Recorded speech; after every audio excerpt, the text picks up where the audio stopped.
Whether you're a swimmer or diver, you'll be able to improve your skills by using the techniques presented in this video and practicing under the supervision of a certified instructor or coach. The goal of a good swimmer is to maximize the efficiency of every stroke, to use as little energy as possible to create the greatest amount of forward motion.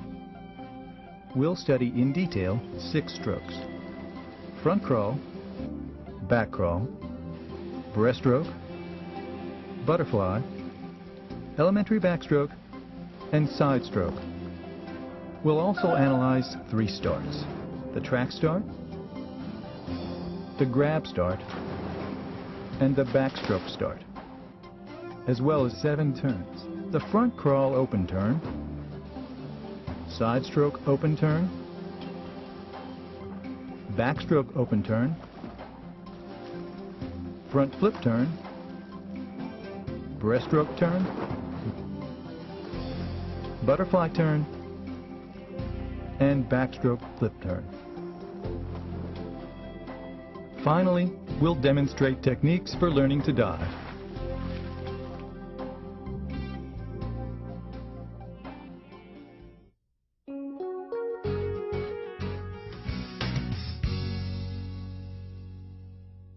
In this segment, we'll break each stroke down to its basic elements: body position, arm stroke, kick, and breathing and timing. There are several terms you should understand before we begin discussing individual strokes. Body roll is the rotation of the body around the midline, an imaginary line that runs down the center of a swimmer's body.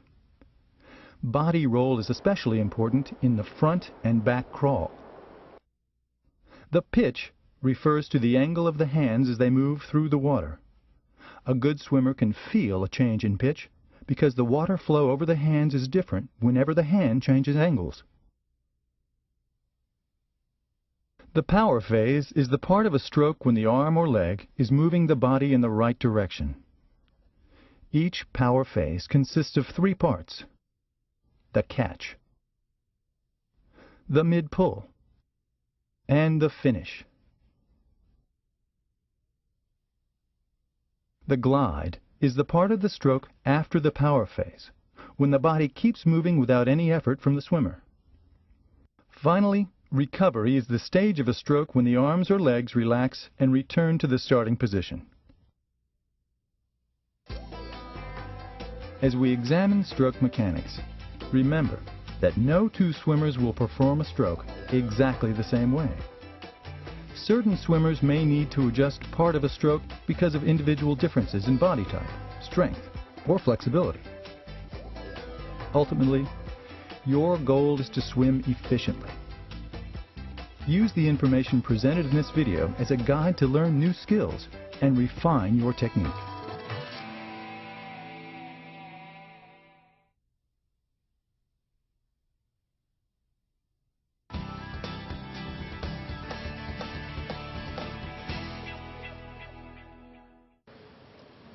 The front crawl, sometimes called freestyle, is the fastest of all swimming strokes. To perform the front crawl well, you must pay close attention to your body position, arm and leg action, and breathing. Correct body position is essential for a good front crawl. The way you hold your head is most important because the position of your head directly affects the position of the rest of your body. For instance, raising your head will cause your hips to sink. Unless you are turning your head to breathe, it is very important to keep your head still. Don't let it move from side to side as you stroke. Most swimmers keep the water line between the eyebrows and the hairline, but if your body is not very buoyant, you may have to lower your head in the water so that your hips rise up to the best possible level. The other important aspect of body position for the front crawl is body roll. Your whole body, not just your shoulders, should rotate around the midline.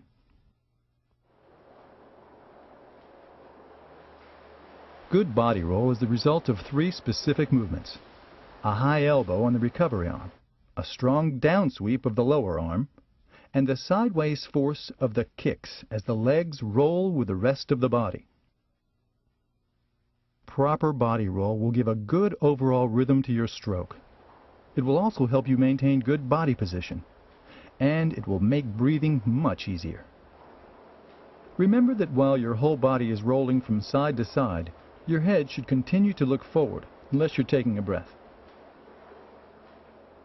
The more you are aware of the feel of the water against your hands, arms, and legs, the better your front crawl can be. The arm stroke begins as your hand enters the water, in front of your shoulder, index finger first. Keep your elbow bent so that the point where your hand enters the water is about 3/4 as far as you could reach with your arm fully extended.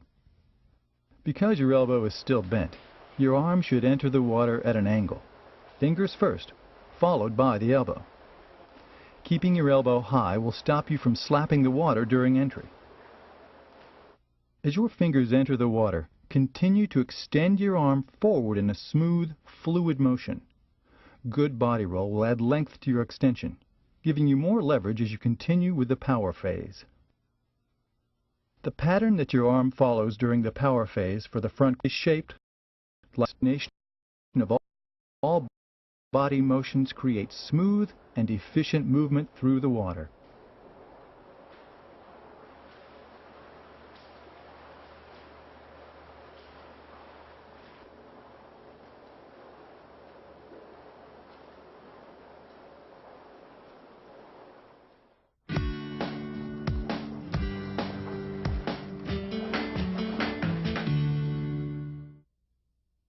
The back crawl, also called the backstroke, is the only competitive stroke performed on the back.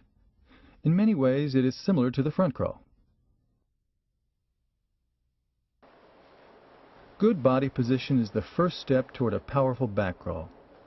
Keep your back as straight as you can and flex your hips slightly, so that your feet just churn the surface of the water. The position of the head is also important. For most swimmers, the water line runs from the middle of the top of the head to the tip of the chin, with the ears under the water. Your own head position will depend on the level of your skill, your speed, body type, and buoyancy.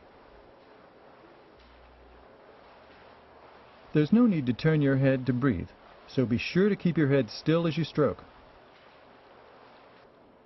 And like the front crawl, a good back crawl depends on good body roll with every stroke.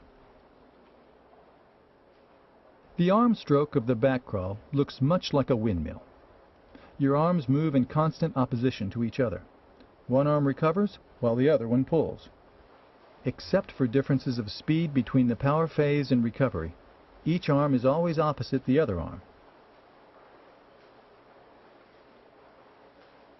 The stroke begins with your arm straight. Without moving your head, roll your body to the side of your entry arm just before your hand enters the water.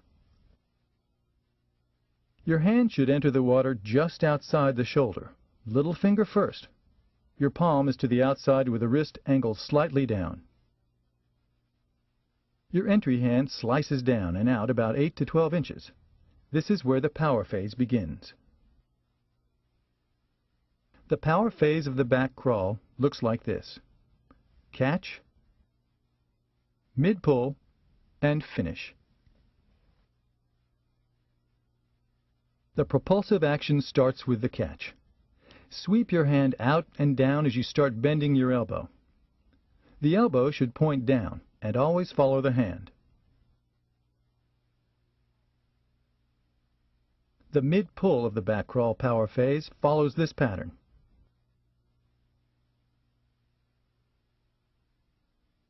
At the end of the catch, continue bending your elbow and rotate your wrist slightly, so your hand presses upward and inward.